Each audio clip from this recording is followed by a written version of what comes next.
Inquisitor, meet Hawk, the champion of Kirkwall. Though I don't use that title much anymore.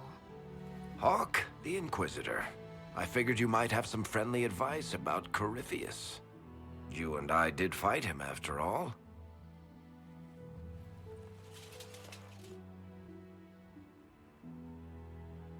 You've already dropped half a mountain on the bastard. I'm sure anything I can tell you pales in comparison. Oh, I don't know. You did save a city from a horde of rampaging Kunari. I don't see how that really applies. Or is there a horde of rampaging Kunari I don't know about? There's a Kunari. He almost qualifies as a horde all by himself. Fortunately, he's on our side. So, then, what can I tell you? Varric said that you fought Corypheus before. Fought and killed. The Grey Wardens were holding him, and he somehow used his connection to the Darkspawn to influence them. Corypheus got into their heads, messed with their minds, turned them against each other. If the Wardens have disappeared, they could have fallen under his control again. If that's what happened to the Wardens, do you think we can free them? It's possible, but we need to know more first. I've got a friend in the Wardens. He was investigating something unrelated for me. His name is Loghain. The last time we spoke, he was worried about corruption in the Warden ranks. Since then, nothing. Corypheus would certainly qualify as corruption in the ranks. Did your friend disappear with them? No. He told me he'd be hiding in an old smuggler's cave near Crestwood. If you didn't know about Corypheus, what were you doing with the Wardens? The Templars in Kirkwall were using a strange form of lyrium. It was red. I'd hoped the Wardens could tell me more about it. Corypheus had Templars with him at Haven. They looked like they'd been exposed to the lyrium you describe. Hopefully, my friend in the Wardens will know more. I appreciate the help. I'm doing this as much for myself as for you. Corypheus is my responsibility. I thought I'd killed him before. This time I'll make sure of it.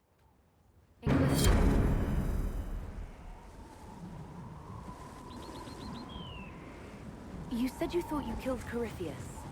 The Grey Wardens had him imprisoned. They used my father's blood in a ritual to seal Corypheus inside.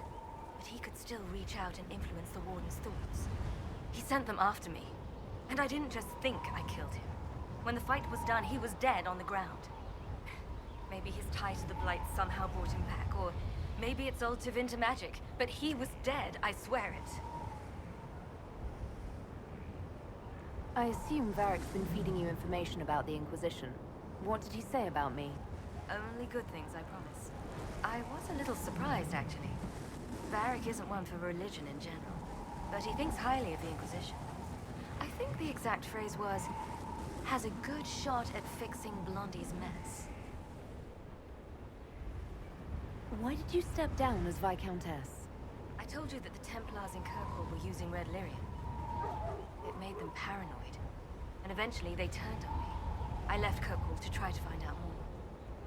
Never imagined it would lead me to Corypheus. I heard you had family and friends in Kirkwall. Where are they now? When the Wardens began acting strangely, I had my friend Aveline take my sister out of the Free Marches. Isabella and I never believed in being tied down. When I had to go into hiding, she understood. We'll see each other again. Until then, she'll be having fun. But hopefully not too much fun. I'd like to know more about Anders. What was he like? I don't know if there ever was just an Anders. He was crazy. By the end, there was nothing left in him. Except this insane need to start a war no one could win. We'll talk later. I'll meet you at Crestwood.